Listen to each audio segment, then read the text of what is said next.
After mag-workout, parang gusto ko i-reward sarili ko ng masarap. Di ba walang kwenta gastos ko sa gym? Hayop na yan.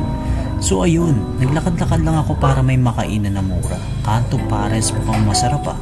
Especially if madumi yung kalsada, sigurado may extra flavor. Bibili na sana ako pero naalala ko 13 month na nga pala. Try natin kasi sakto one day millionaire ako tapos bukas uutang ulit. Ayun, the original Pares. So kani-claim ba nila sila nag-imbento ng Pares? That's a huge claim bra. Nice, malinis naman yung lugar at mukhang mga nakakaluwag-luwag madalas kumain dito. So yung masisikip bawal dito.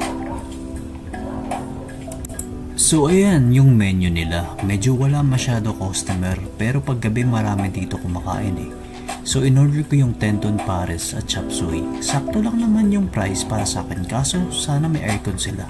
Self-service nga pala dito kasi di tayo nepo babies at anak ng contractor. Umorder din ako ng iced tea kasi kulang yung experience pag tubig lang at wala kayong pakialam. So ito yung total ng binayaran ko. Ang laki ng VAT pero walang napuntahan.